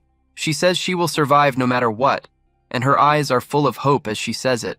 The man can tell she has serious main character energy, saying she has a reason to survive. She is surprised by that. He notices she needs a haircut, then looks over and sees a monster right in front of them. He screams to run and looks over to see Haru, paralyzed with fear. He grits his teeth and charges at the monster, saying there is no reason for him to live. He turns to tell Haru to run, but when he glances over, she is long gone. He says that was too fast, and she should have let him give a hero monologue first. Then she hears the man screaming behind her, but closes her eyes and carries forward. Back to Scar's men, one of them tries to ask the monster a question. Credit where it's due for fighting it, but it does nothing. The woman also starts stabbing it relentlessly, but runs out of steam and watches as every wound closes up. The monster grabs the man who axed it, and the woman falls to the floor and crawls backward, saying they cannot win. Boy steps forward with bombs still going off at the doorway. Someone tries to get him to come back. The girl wonders where he is going, and as everybody else starts getting impaled by the blue tentacle monster, it turns Scar's corpse to face Boy. That is when Boy drops into his fighting stance. The woman realizes he is about to fight, and that he is just going to die like Scar. The monster shoots out tentacles once more, and as they get close, Boy does not panic, and does as he has been trained. He dodges below the attack and grabs onto the tentacles. More come flying in. He dodges them and uses the original two he grabbed to tangle up the rest. It goes for a surprise attack to his back, but Boy reads it and bounces off the wall to avoid it, causing it to stab into the wall instead. He lands still holding the tentacles and ties them off after tangling the monster up. It shoots out another attack toward the back of his head. It stops just short, completely tied up, exactly as Boy had planned. He walks to the back of Scar and rips the monster out, then glares at it. Baum is surprised he stopped it, and the woman says it changes nothing since Scar stopped it as well. The monster lets out a screech, and the bigger one slowly turns toward Boy. A smaller one is also there now. One of them charges straight at him, and Boy throws the tentacle monster to the floor. As it goes to bite him, Boy knees its mouth shut. While it reels from the hit, Boy takes off toward the giant one. It stretches its arms out wide, but Boy leaps off the floor to avoid the bear hug and lands behind it. He goes for the axe and grabs it, and the monster starts blowing blood from its blowhole to throw him off. Boy gets sprayed and briefly closes his eyes. He snaps them open just in time to see the monster's elbow coming. Everyone watching thinks it's over. Then they see that Boy avoided it, and the surprise hits them all at once. They watch and talk among themselves, acknowledging that even though he is still alive, the monster carries overwhelming strength inside a body that never stops healing. Fighting it is suicide. And yet none of them can look away as Boy stands back up and faces it alone. Boy grips his shoulder and his father's voice comes back to him. There is no being in this world that does not die. The monsters charge again. The voice continues as Boy holds his ground. Every living thing has a source from which its life began. The monsters close in and fear ripples through everyone watching. His father tells him to go for that. The image of a petal being pulled from a flower cuts through. His father's voice says that if it is Boy, he already knows what he is looking at. The monsters attack, and Boy launches into the air, slipping past both of them at once. His father tells him Boy will be able to find exactly where their lives begin. Boy plants himself on the back of the monster. Just as a flower is rooted to the ground and grows from a single seed, pull the roots and the flower dies. Boy spots the weak points on the monster's back, raises the axe, and drives it straight into the core, the seed. The giant monster instantly comes apart into a stringy, unraveling mass and slowly pulls itself together into a smaller shape at the tip of the axe. Boy is worn out and looks down at it. It has hardened into something resembling a strange stone. The strike connected with the core, and after focusing all her strength into it, she dropped to the floor and curled up like a ball. Everyone nearby stared in disbelief, mouths hanging open as they tried to understand how a child had managed to bring down such a monster. At that moment, Haru and the little girl suddenly came rushing down the corridor. The girl glanced behind her and warned that the monster was coming. Haru had no idea how to handle the situation, so she continued running without stopping. As soon as she rounded a corner, however, something was waiting ahead. A giant crocodile-like beast was there, chewing on someone's foot. To make matters worse, Haru tripped over a stone. She managed to roll aside just in time. The creature fixed its gaze on her, and she slowly looked back at it. Panic began to rise as she struggled to think of a way out. She shut her eyes. When she opened them again, she was already running. A moment later, she stumbled and crashed to the ground once more. Confused, she slid past Huang before finally coming to a stop. Only then did she realize she had made it to safety. The others were amazed that she had survived. At the very least, she showed no obvious injuries. But the moment she relaxed, the man with glasses asked her something. He wanted to know what had happened to the child who had been with her. Only then did Haru realize she was no longer holding the little girl's hand. A scream echoed through the area. When everyone turned around, they saw the girl standing there while the creature loomed behind her. She called out to Haru, asking where she was. One of the men tried to run over and save her, but another monster was already approaching from behind. As the beast closed in, he charged forward. At the same time, Haru blamed herself for leaving the girl behind. Just as the monster was about to reach the child's head, a man with a mohawk shouted and slammed his attack into the creature's back. Everyone watched in shock as he grabbed the little girl and jumped away to the side. After landing, he got back on his feet and challenged the monster, asking where it thought it was looking. He mocked it and told it to come closer, claiming it was about to lose an eye. Oddly enough, the creature suddenly changed course. The man wondered if the beast had become afraid of him. Someone else was moving in, and Huang remarked that was probably not the reason. Still, he admitted he couldn't be certain since he wasn't close enough to see what was happening. The protagonist was already engaged in battle with the monster, and Huang explained that everyone had remained safe because of that person. Once again, the protagonist brought down another creature, raising his total to 2 kills. The problem was that the moment he glanced to the side, another monster appeared and nearly landed a blow on him. He narrowly avoided the attack and noticed that 2 additional creatures had arrived. The original objective had been to eliminate a single monster and then search for a secure location. Instead, the number of enemies kept growing. Unlike the monsters from earlier, these creatures did not appear to have any blind spots. If even one attack missed by a centimeter, the result could be deadly. On top of that, the longer the fight dragged on, the greater the chance that even more creatures would appear. The problem was that exhaustion would eventually catch up to him, and once that happened, his odds of staying alive would only keep dropping. That was when a thought crossed his mind. He questioned why he was even staying there. Running away from these creatures would be far easier than continuing to fight them. Finding a place to hide would likely not be difficult either. Still, he knew that if he left, every human in that area would end up dead. But what did that have to do with him? There was no reason for him to risk his life for them. Humans were supposed to be the enemy. Then the image of the woman who had died surfaced in his mind. His movement stopped for an instant. At that exact moment, the giant crocodile-like creature charged from behind. He immediately realized his mistake. Losing focus had left him exposed. The attack crashed directly into his back and sent him slamming onto the ground. Pain shot through his body as he forced himself back to his feet. The monster continued closing the distance, and even his naturally armored body appeared to have suffered damage from the strike. While he struggled through the pain and the creature kept advancing, someone suddenly stepped between them. The man with the mohawk blocked the path and told him to take it easy, claiming he would deal with it. He then asked whether the boy actually knew a method to kill those monsters. Before the protagonist could respond, the man grinned and explained that he only wanted to know how he could assist in the battle. Another figure raised a shield. It was the man with glasses, who stated that he would help as well. He explained that he had seen the little girl in danger and had chosen to put his own life on the line for her sake. The protagonist couldn't understand it. He kept wondering why humans were behaving like this. To him, humans were enemies. He could not find a single reason for them to help him. The Mohawk man simply replied that it was so everyone could stay alive. The answer caught the boy off guard.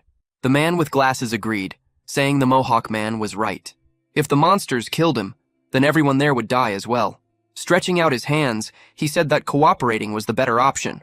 The protagonist remained stunned for a brief moment before his expression changed. He moved away from the offered arm. He had no desire to trust humans. Still, he knew they would do everything possible to survive. With that in mind, he steadied himself and focused. Then he instructed them to keep the creatures occupied. If the people there genuinely wanted to live, there was no reason for them to betray him. The giant crocodile charged toward them once more. The Mohawk man excitedly remarked that it was finally coming, while the boy sharpened his focus. With his body already covered in injuries, he needed to end this battle as quickly as possible. He rushed past the crocodile. As the creature turned its head toward him, a blow struck it in the head. The biker challenged the monster, asking where it thought it was looking and declaring himself its opponent. Meanwhile, the protagonist continued moving forward. His first objective was to eliminate the creature positioned in the rear. However, as he closed the distance, the opening at the center of the monster's body started glowing. A sense of danger immediately washed over him. The next instant, a laser burst out. He managed to duck beneath it, but one of the blasts scorched his axe. He understood that a direct hit would kill him, yet he rose to his feet and continued forward. The creature began firing one shot after another. He avoided every blast while steadily reducing the distance between them. Eventually, he got close enough to swing his axe. At that moment, tentacles burst from the monster's back and shot toward his ribs. Somehow, he jumped at the last possible second, avoiding the strike and grabbing one of the tentacles while still airborne. Using the monster's own attack, he pulled himself closer. As he reached the center of the creature's body, he sensed the energy core. His axe sank into the flesh, but his face immediately changed. The strike had missed the core by less than a centimeter. Now the creature was about to retaliate. He remained suspended in the air while the monster's attack rushed toward him. There was no possible way out of that situation. Then someone shoved him aside and stepped forward to intercept the blow. The shield was scorched by the impact, but it kept both of them alive. The protagonist froze briefly before regaining focus and rushing at the creature again. He swung his axe once more. This time, the strike appeared to land directly on the target. In the background, Huang and the girl who could only sleep admitted that they also wanted to help, but feared they would only become a burden. Then they noticed that the plant-like creature was still lying on the ground. Everyone went still as it began moving toward the entrance. A figure stepped forward. It was the girl in the suit, declaring that the creature was an enemy of her boss. Meanwhile, the third monster had already been defeated. The man with glasses asked the boy if he was all right, while the Mohawk man looked at the fallen creatures with admiration. He asked how the boy had managed it, and said he wanted to contribute instead of constantly running away. The boy explained that every monster possessed a weak point, and that the key was to strike its center. The man admitted he had no idea where that center was. The protagonist tried to explain that concentrating would allow him to sense it. The poor man focused with all his strength and guessed that the weak point was in the head. Naturally, he was wrong. Afterward, he admitted that he could not locate the weak spot and decided he would focus on defense while the boy delivered the finishing blows. The man with glasses agreed and said he would do everything possible to buy time so the boy could target the weakness. Then someone suddenly charged forward. It was the Mohawk man, claiming he had felt the weak point and was going to kill the monsters as well. The other two were impressed, if only by how fearless he was. The protagonist moved toward the right side of one creature, while the Mohawk man headed for the left side of another. At the same time, the boy realized that fighting had become far easier with their support. He had never imagined a situation like this could happen. The Mohawk man provoked the beast, challenging it to come at him and try to bring him down. Before the boy could say anything, the monster had already attacked. The blast burned through the man's weapon and struck him in the chest, launching him into a wall. The boy could not understand why he had failed to dodge. Once again, he was reminded of how different humans were and how weak they could be. If he failed to end this quickly, everyone there would die regardless. The crocodile moved in to finish off the glasses guy, but the boy succeeded in striking another core. Now only one creature remained charging at him. Then he paused for a moment and remembered there was another monster besides those three. The woman who had tried to protect everyone was already lying dead on the floor. Haru and Juan had no idea what to do. The creature appeared to be draining all of her energy, and suddenly the blood beneath her disappeared. After absorbing everything, it twisted its body and rose before them. Haru froze as the monster advanced to attack. All she could do was shut her eyes. but the creature dissolved right in front of her. Once again, the protagonist had killed it. The core dropped to the floor, and he collapsed immediately afterward. The room was filled with bodies. The boy looked at the core. After watching it briefly, he extended a hand and touched it with a finger. The moment he did, he seemed to lose consciousness. Voices immediately shouted that his injuries needed treatment and that he required help at once. Sometime later, he started waking up. He sat upright, covered in bandages, while Haru yawned beside him. Juan was astonished, saying it was a miracle he was already awake. He explained that the boy had remained unconscious like a corpse for 2 straight days. The boy simply noted that someone had treated his body. Then he tore the bandages off, shocking Juan. The wounds on his back had already healed completely. The old man could not understand what kind of regeneration this was. The glasses guy stood nearby and admitted he had feared the boy would never wake up. He said he was glad to finally thank him for saving everyone, but the protagonist replied that there was no need since he had fought for himself. Then he asked if the man who had fought beside him was already dead. The Mohawk guy got up and told him to stop declaring living people dead. Coughing blood, he assured everyone that his body was tough enough to handle it. The glasses guy then asked why he had helped everyone if he was not one of the bad guys. The Mohawk guy seemed surprised they thought that about him. He explained it was because gangsters were always around him. He tried to clear things up, saying he had nothing to do with them. Everyone believed he was that lunatic's subordinate, but he acted on his own. Someone remarked that he looked dangerous no matter how they viewed him, but he simply replied not to judge a book by its cover. At that point, Haru fully woke up and asked the protagonist if he was awake and feeling all right. Instead, he asked why she was sitting beside him when she did not appear injured like everyone else. Annoyed, she replied that this was what she got for worrying about him. Juan mentioned that she had stayed beside the boy the entire time he was unconscious. She immediately denied it, claiming it was not true and that she would never remain near someone who did not even know her name. Then the Mohawk guy spoke up, saying he remembered her.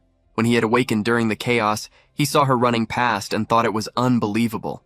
He had never seen anyone move that fast before. Oddly, Haru put a hand on her forehead, stood up, and walked away, leaving everyone confused.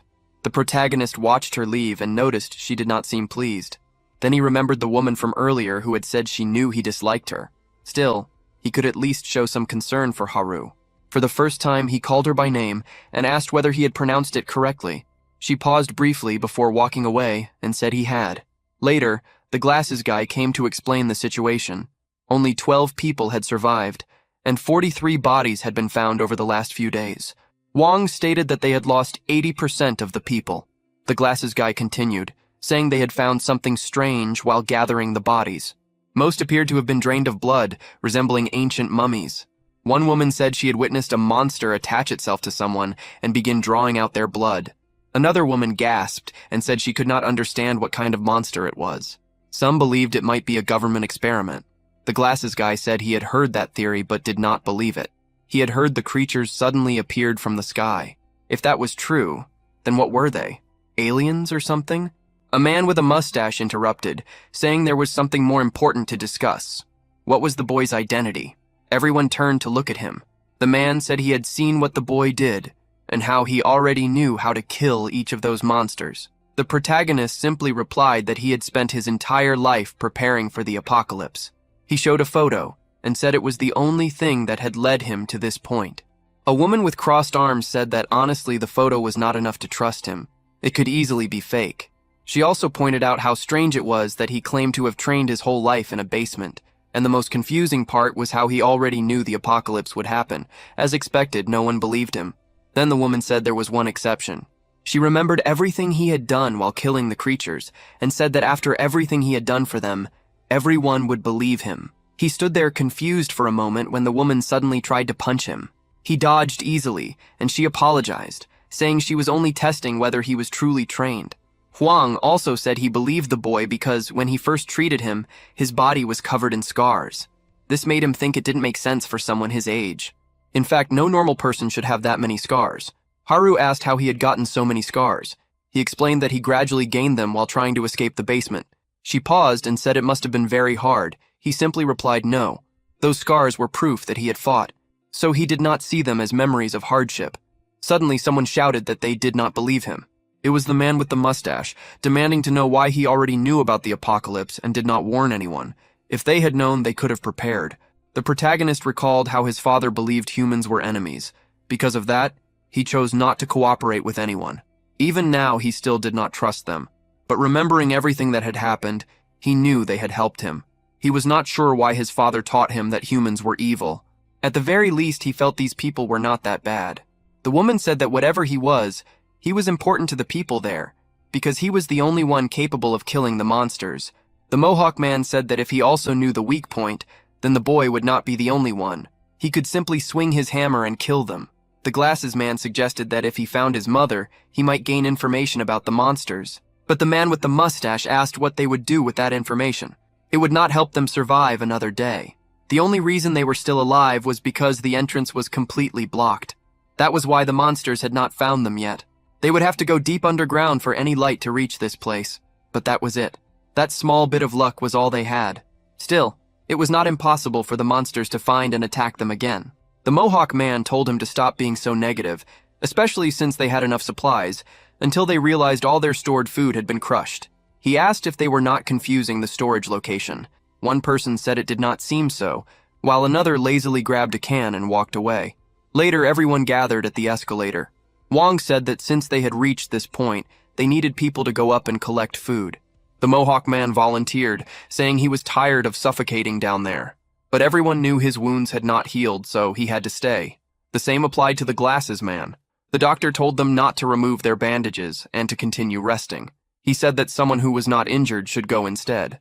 The sleepy guy clearly had no intention of volunteering. Everyone else stated that leaving this place would be close to suicide. The printed guy also said he was not interested. No one even seemed to know who he really was. Wong pointed out that at this rate, there would be a serious problem, since they only had enough food for about 1 week. At that moment, the protagonist stepped forward and said he would go. The man immediately thanked him, saying he felt much safer if it was him. The boy explained that he had to go anyway to search for more information about the photo.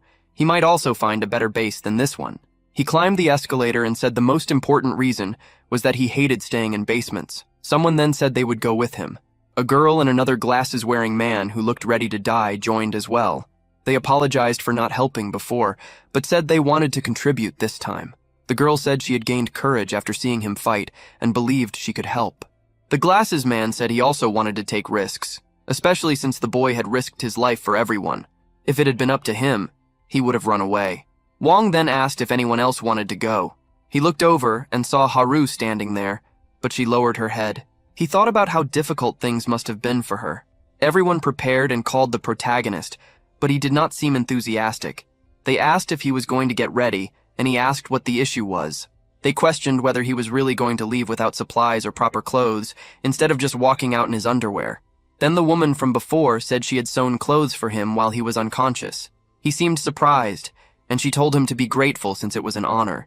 She said she was a first-class designer, and that people used to line up to wear her creations. Now, none of her clients were left. The protagonist then recalled his time in the basement receiving clothes. He had once asked his father why people on the surface wore so many different styles, while he was always given the same worn-out shirts. His father had shown him that it was all they had and told him not to expect more, since he lived the same way. The protagonist told the woman that wearing different clothes had been one of his dreams about the surface, and he thanked her. She was startled, then smiled, and said that now that he was wearing first-class clothes, nothing else in life would satisfy him. Haru approached as if she wanted to say something, but at that moment his pants fell down. She froze. He asked what the problem was. Haru turned red, and everyone else did too. She suddenly slapped him and called him a pervert. He simply dodged and asked why he was being attacked. Haru stumbled forward. He asked where she was going, but she fell to the ground. He stood there confused while she trembled and told him to put his clothes on properly. He thought to himself that he really could not understand humans. Meanwhile, the glasses man asked why the monsters had attacked this place. The sleepy girl looked down and noticed people cooking something. She picked up a lighter and claimed it. The protagonist then pointed out that this might have been the reason. These monsters seemed to be drawn to fire. Both of them were shocked by this discovery. He warned the girl to be careful not to light anything by accident, or the monsters might appear again.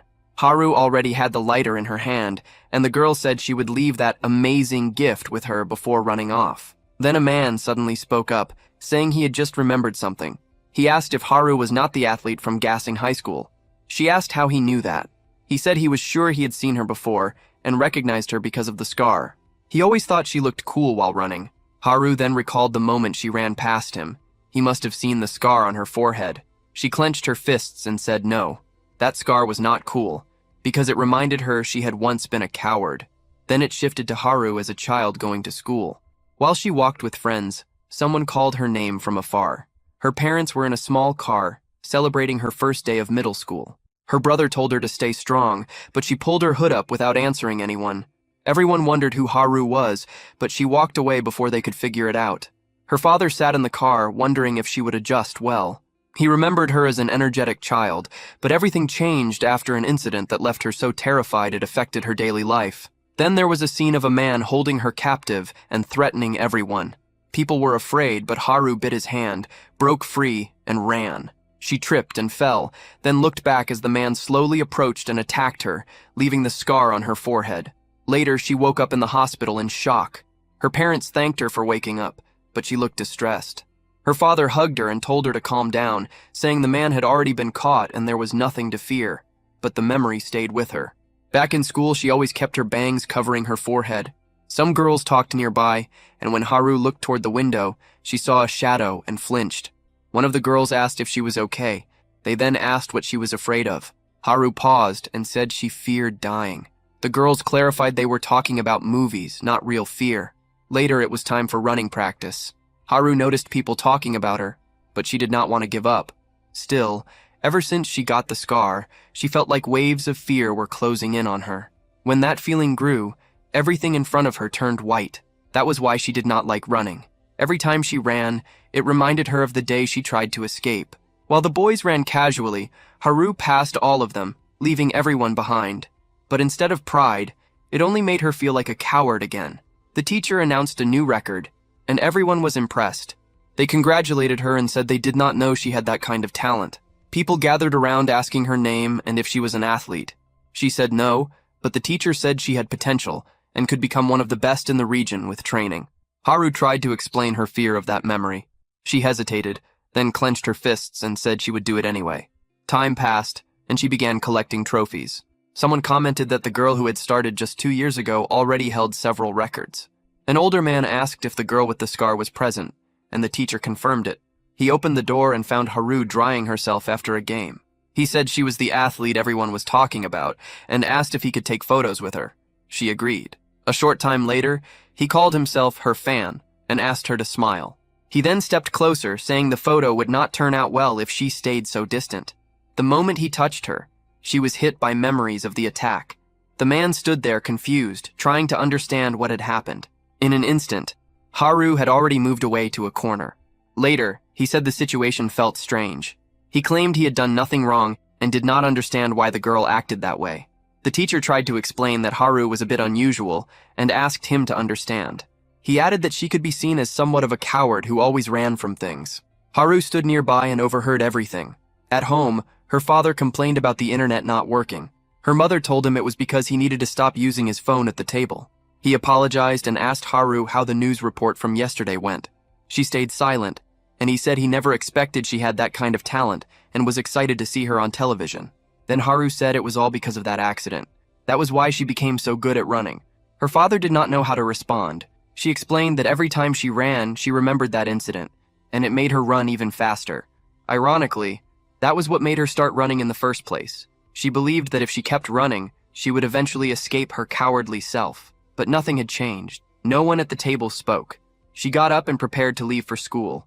Her father stopped her and said she did not need to fix anything, and that it was okay for her to be a coward. Haru tried to respond, but stayed silent. Deep down, she felt it was not okay.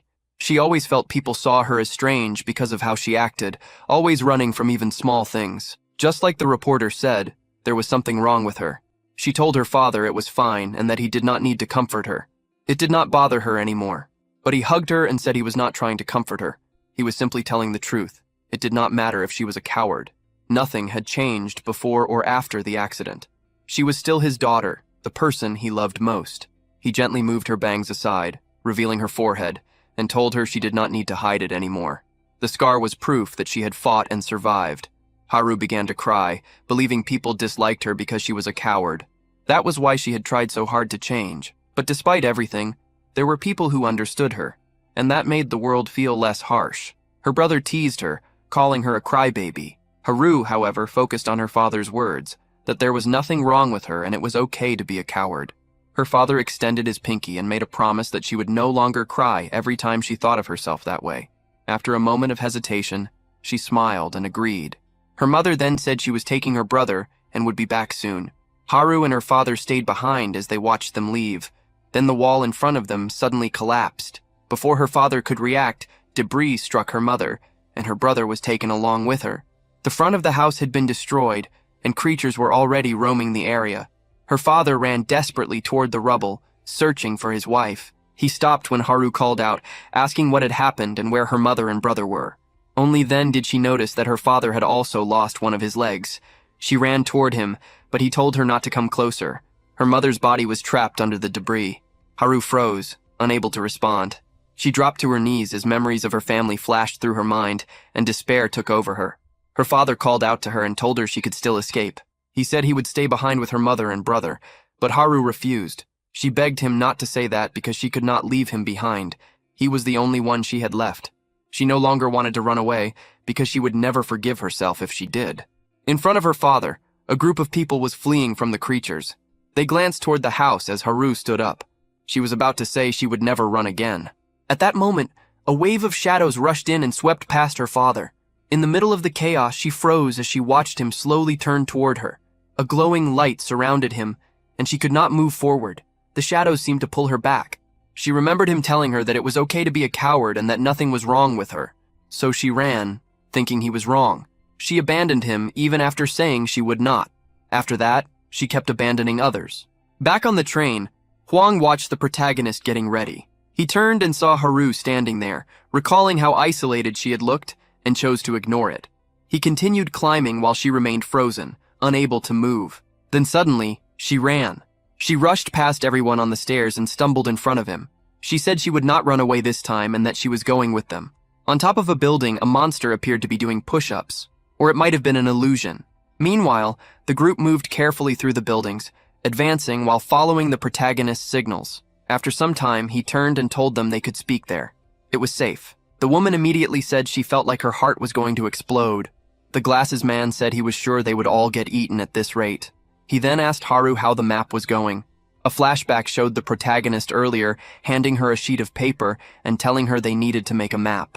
He said it was as important as finding food, since it was the only way to plan where resources were located. Because of that, Haru had been eager to take the task, saying she would handle it since she knew the area well. Now she admitted that, although she had been confident at first, the chaos in the city made her previous knowledge almost useless. The streets that were once familiar were now destroyed and confusing. They gathered what they had collected, but everyone felt that after all that walking, they still did not have enough. Most of the food had already gone bad. It was summer, extremely hot, and the city had been without power for 9 days. The glasses man said they all knew what needed to be done. They had to eat the food before it spoiled further. The woman disagreed, saying they should take it back to the base and decide there. The glasses man argued that it would not be fair for them to only bring back spoiled food. They were the ones risking their lives with monsters everywhere, so it would be unfair if they did not get anything in return. The woman insisted that the people at the base were waiting for them. Then they heard chewing. The protagonist was calmly eating and said it was delicious. Without hesitation, everyone else began eating as well. The woman, with no other choice, reluctantly joined in. The boy was pleased. At the base, they only had plain nutritional food, so at least this tasted good. Just eating it made him feel satisfied. Haru then said she remembered when they first met. They had eaten bread together. Back then, she thought he was an idiot for not even knowing what bread was. He paused, then handed her a pile of supplies, saying he did not owe her anything anymore. She looked confused and asked what he meant. He was trying to repay her for that day when she said he had to return 4 times what he received. She stood there puzzled, and he realized she might have forgotten her own words, or maybe she never intended to be repaid from the beginning. He thought she liked losing and called her stupid. She immediately snapped back, asking who he thought he was. Later, they continued moving. Before this, the protagonist had warned them about the main rule on the surface: do not get detected by the creatures. If anyone was spotted, they would have to fight, and before the first monster was down, more would arrive. Eventually, They would be surrounded endlessly. While thinking this, he noticed something approaching from the rooftop. A creature dropped down, casting a shadow in front of him. The moment he saw it, he knew the plan to stay hidden had failed. He looked back as it landed between them. Everyone panicked and Haru began to tremble. He immediately told them to split up and run. Haru was the first to pass him, sprinting away. That was his plan, to increase the chance that at least one of them would survive. But then he grabbed her arm and told her to stop. He watched the creature closely. It did not seem to have noticed them. It was not reacting. The glasses man tried to retreat while shaking, but he stepped on something by accident. The creature instantly leapt toward him. That was when the boy realized the monsters reacted to sound. Haru was about to scream, but he covered her mouth. He signaled everyone to stay silent and keep their eyes on the creature. He prepared himself, knowing that if more were drawn in, everything would spiral out of control. He would need to kill it in one strike. Earlier, someone had given him a weapon. It was the mustached man who had said he would not go to the surface with them. But he also said he would not just stand by while they struggled for supplies. The protagonist asked what it was, and the man showed him a hammer. He said he had forged it after watching him fight. It was made to strike weak points. Armed with 2 large needles, the protagonist stood still and watched the creature. In an instant, he moved, leaping toward it. This was their only chance. If he failed, the entire city would be alerted. Everyone held their breath as he struck the core directly. The creature dissolved immediately. Finally, the day ended. They set up a temporary camp and slept outside the city. The boy stared at the weapon he had been given. He remembered that his father had many weapons, but always said he should not rely on them. He needed to be able to defeat anything with his bare hands. He once asked if his father meant the humans on the surface. The stern man stayed silent for a moment, then said yes. Weapons did not suit people like them, his father said, and soon he would understand. But the boy only grew more confused. His father had said he would understand, but he could not imagine killing these monsters without weapons. Stranger still, his father had never spoken about these creatures. Maybe it was because he did not believe they existed either, just like he did not believe in the apocalypse. Little by little, the boy started connecting the pieces. The reason for his strange training. Each part of it was meant to teach him how to fight and survive against these monsters. But there was still one thing that did not make sense to him. His father had once said he never intended to let him leave the basement. If that was true, then why train him to survive on the surface? Which part of that story was false? Did his father truly never plan for him to reach the surface? He recalled the moment his father panicked. That reaction had not felt like an act. Aside from his mother's death, his father rarely lied. If he really had no intention of sending him outside, then the training must have been meant to prepare him in case it happened anyway. But something still did not fit. On the day the apocalypse began, every door in that place had opened. He was certain that was not part of the plan. Yet if he had stayed there, he would have died in the swarm of monsters that invaded. What he still could not understand was why so many creatures attacked that place in the first place, and more importantly, how did his father know the apocalypse was coming? While he stared at the monster's core, the glasses man asked what the unbreakable object was. He tossed it to the woman and asked if she wanted to check it. She screamed, calling it disgusting, and threw it back. The core rolled toward the protagonist, and he stopped it with a finger. The energy inside reacted, flowing into it before it dropped again. It rolled aside, and the glasses man asked what had just happened. The protagonist looked confused, picked it up, and examined it. Someone suggested they all sleep, since the next day would be long. As he looked at the core again, it suddenly disintegrated in his hand. Haru lay nearby in silence, thinking about how she had tried to run again despite her promise. She remembered the girl she had abandoned and said she needed to apologize. The protagonist also lay down. He seemed to recall his father reading a book, and wondered about that memory. There had been a time when his father seemed normal. So long ago he could barely remember it. He once asked his father if he wanted to read that book, and his father said yes. It was a story from his homeland, a tale about a hero whose name, but the memory faded, and he woke up to find Haru very close to him. Too close. She suddenly covered his mouth and trembled, pointing to the side. A sound came from behind the rocks. Both of them froze and watched carefully. Haru was sweating heavily. What appeared was only a small rat. She sighed in relief, saying she could not believe she had been so scared over that. Only then did she realize she was lying on top of him. The protagonist said she was a bit heavy and asked her to get off. Angry, she shouted that she was not heavy and told him to be quiet. Later, she was scanning the city with binoculars. No matter where she looked, monsters filled the area. She called him over and asked how the map was going, reminding him that they needed to leave. She also told him again to call her by her name. At that moment, the glasses man asked what the boy's name was, since none of them knew it. The protagonist replied that he did not have a name and had never been called one since childhood. The woman asked if they should just keep calling him you or if they should give him a name right then. He looked at them, confused, and asked if they were going to name him. Haru suggested calling him stupid, saying it would be easier to remember. Caught off guard, the protagonist had no idea what name he should take. He had never thought about it before.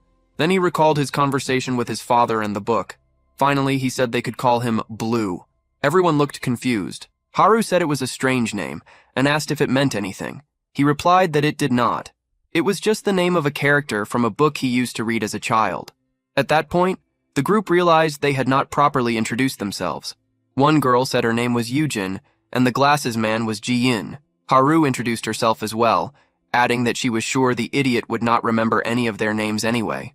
The protagonist was about to introduce himself, but everyone was staring at him expectantly. He remembered himself in the basement, lifting a pencil. He said, "My name is Blue. It's nice to meet you all." Haru smiled and the group exchanged looks, saying it was nice to meet Blue too. He then thought about the dreams he once had of leaving that place. He had always imagined that if he reached the surface, he would greet people and talk with them, maybe even become friends. Ji-in extended his hand and said they were now friends. But when Blue reached out to shake it, memories of all the deaths suddenly flooded his mind. The thought of finding his parents also surfaced, and he pulled his hand back, refusing. Everyone was confused, but it was time to move on. He knew that without the apocalypse, he would never have become friends with these people. But finding his mother was still his priority. It was not the time to chase old dreams. At that moment, a scream echoed nearby. Ahead of them, a man was struggling against a creature. The monster, a large beast with sharp teeth, was trying to devour him. Eugene started moving forward, but Blue stopped her and asked what she was thinking. Flustered, she said they should help him before he died. Blue firmly refused. He explained that if they could hear the man's screams, the monsters could hear them too. Eugene insisted they still had time to save him before things got worse, but Blue reminded her of what he had said before coming to the surface. She had promised to follow his orders. Eugene hesitated. Then she suddenly ran toward the man. Blue shouted that she was an idiot. She grabbed a branch and stabbed the monster in the back, knocking it down as it rolled away. The man, shocked, tried to speak. Eugene told him to stay calm and quiet so they could guide him to safety. But the man suddenly shouted for her to look behind. As the monster lunged toward her head, Blue intervened and saved her. The man stared in disbelief and asked how he had done that. Blue ignored him and turned to Eugene, asking if she understood what she had just done. She had put everyone in danger. They quickly realized the man had broken legs, making the situation worse. Blue judged that the man would be useless to them. Then he heard it. Sounds from all directions. Creatures were closing in. He told the man they could not help him anymore. They had already risked too much saving him once. He turned to Eugene and said that if she still wanted to help him, he did not care. But if that was her choice, she should not follow him anymore. He reminded her that she had agreed to obey him on the surface. After a pause, Eugene agreed. She said he was right. It was not the time to worry about others. They had to think about the people waiting at the base. Fine, she said. She would obey him. But Blue looked startled. The man they had saved suddenly spoke up, asking who gave them permission to leave him there. He shouted that he would die if abandoned, insisting that leaving him was the same as murder. Blue told him to shut up. At that moment, something approached. The man, panicking, only drew more attention. They were now surrounded. Amid the chaos, Blue took a breath. Haru asked what they would do as monsters closed in from all sides. He said the worst had not happened yet. They still had time to escape before being fully surrounded. At least the route they had come from was clear. All they had to do was retrace their steps. But then the man lit a lighter. Everyone demanded to know what he was doing. He pointed at a nearby hazard sign with smoke warnings. Ji-in shouted, asking if he realized that would attract the monsters. The man calmly said he knew exactly what it would do. He had already destroyed his last base by accident. Blue demanded to know why he was doing this. The man lit the lighter, releasing smoke, and said he just wanted one last smoke before he died. Monsters rushed in from every direction. Blue shouted for everyone to run. The man on the ground was killed first. Two creatures charged at the protagonist, and he drew his knives. Eugene and Ji-un immediately ran. Haru stayed frozen, watching as Blue was surrounded. She could not understand why he was not running. He dodged another attack, sliding away just barely before avoiding the next. He moved toward a one-eyed creature, located its core, and struck it directly. One by one, he managed to take several of them down. But then he was hit and thrown backward as more monsters closed in. A rock suddenly struck one creature from behind. The protagonist looked up, confused. It was Yujin who had thrown it. The group was still there, trembling but not gone. He asked why they had not run after he ordered them to. Ji-yoon shouted back that he had told them to run, but he himself had not left either. The protagonist paused, realizing he had not run because he believed everyone would die if he did. At that moment, Ji-yoon was already face to face with a monster. Haru looked over and saw Yujin fighting another creature. She stood behind them, frozen, unable to act, as the cores of defeated monsters piled on the ground. Blue continued fighting, still yelling for them to escape. Ji-yoon, holding his bat, said there were fewer monsters now. If they gave everything they had, they could still return to the base together. Then, an abnormal creature appeared. It had a female-like form, but nothing about it looked human or appealing. It clearly would not be an easy opponent. The protagonist froze. The creature had at least 4 cores inside its translucent body, visible through its structure. Its form shifted into something grotesque. Ji-yoon asked what was wrong. Then he turned and saw something terrifying. All the other monsters were kneeling before it. Blue shouted for him to run, but it was too late. The creature had already passed Ji-yoon and was holding his still beating heart. Ji-yoon dropped his bat. Looking down, he realized the heart was his own. His body collapsed to the ground. Haru fell to her knees, screaming in despair. Yujin called out his name, while Blue stood frozen, unable to move. He clenched his fists, grabbed his weapon, and charged the creature. But it simply extended a finger and shattered the weapon with a single tap. Before he could react, it flicked him aside, sending him rolling across the ground. He tried to get up, coughing blood, and touched his chest. Several ribs were already broken. The creature crushed Ji-yoon's heart in its hand. The blood splattered outward, forming a red tentacle around its body. It pointed toward Blue, and the other monsters began charging. Still on the ground, he could only watch as Yujin and Haru stood frozen, unable to move. He forced himself up and shouted for them to run. Slowly, he tried to advance toward the monsters while Haru trembled in fear. Her heart pounded violently, but she knew she could not run again. If she did, she would abandon the people important to her once more. She left her bag behind and ran toward the monsters. Blue was barely conscious when he was suddenly shoved aside. When he opened his eyes, he saw Yujin had been impaled through the stomach. Despite everything that had led to this moment, it was still a horrifying sight for both Blue and Haru. Yujin held onto the monster's arm and apologized. She said it was her fault for putting everyone in danger. She told them to escape and make her sacrifice meaningful. With that, she ran off, drawing the monsters toward herself. Once again, it turned into a massacre. The protagonist could only stand there, frozen, while the tentacled woman began gathering cores from the fallen creatures. He glanced to the side and saw Haru trembling uncontrollably. Wiping blood from his mouth, he stood up and told her to run. She could not move, unable to process what was happening. But he repeated that this was their last chance. Yujin's body was already being consumed while the creature continued collecting cores. Haru asked what he meant. Ignoring her, he kept moving toward the monsters. She demanded if he had lost his mind. From the beginning, the plan had been to split up and escape. He admitted that it had been the correct plan at the time. She asked what had changed. He answered that it changed because it had become fun. It had been fun going to the surface with them, sharing meals, and slowly getting closer. They were kind enough to introduce themselves, and every moment they spent together felt meaningful. He realized that the dreams he had in the basement were better than he had ever imagined. But everything ended the moment people started dying. Once someone died, they could no longer talk, share names, or connect. He remembered Ji-yoon once extending his hand for friendship, knowing now that it would never happen. He also recalled a moment in the basement when a woman asked if he had ever felt sadness from losing someone important. At the time, he had not understood. Now he was beginning to understand. That was why he wanted Haru to run. He did not want to see anyone else die. Haru stood there, staring at him, while the bodies of Yujin and Ji-yoon lay in pools of blood. She dropped the wooden stick she was holding and broke down. Once again, she was in the same situation. Shadows of monsters rushed past, just like on the day she abandoned her father. And just like that day, Blue turned to her and told her to run. She asked herself why, Why were they always saying the same thing? She screamed no. She had decided she would not run away alone anymore.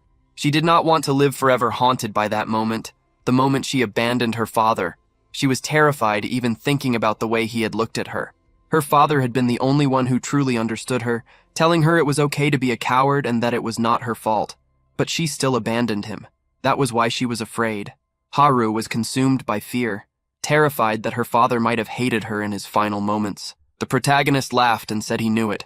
She was the kind of person who liked to lose. Haru stood still as shadows rushed past her, and the protagonist smiled, just like her father had. In that moment, she realized that even in his final moments, she was certain her father still loved her. She remembered him holding out his pinky, telling her she would not cry anymore whenever she thought of herself as a coward. She slowly raised her pinky, saying she understood. They locked pinkies, and she was swallowed by the shadows. Blue stood still, unmoving. Inside the darkness, Haru asked if he had not already told her before. He repeated his warning again, telling her to fall back. He reminded her that everything would be over if she died, and that he did not want to see anyone else die. But she kept advancing and asked who decided she was going to die. She declared that she would survive no matter what. She threw a can of gasoline to the ground and crushed it under her foot. She said she would keep living, sharing conversations with him and calling each other by their names. The protagonist could not understand what she was doing. Then she pulled out a lighter and said this was how they would become friends. When she lit it, the creatures immediately turned their attention toward her. He asked what she was trying to do, but she simply told him not to give up. He had to keep living, no matter what. She dropped the lighter and said she had always run in order to save herself, but from that moment on, she would run for others instead. Her feet became engulfed in flames as the monsters closed in. She shouted that she would see him at the base. Blue still did not move as the swarm charged after her. Haru ran, leaving burning footprints behind her. At first, the monsters stayed behind, but they quickly began closing the distance. One of them almost reached her. She dodged its strike, slid aside, avoided another attack, and climbed up a rock. She reached the top, but more monsters were waiting below. With no other option, she leapt from the rock into the air. At that moment, the female monster began moving toward her, but Blue stepped in front of her and said, asking where she thought she was going. He told her that her opponent was him.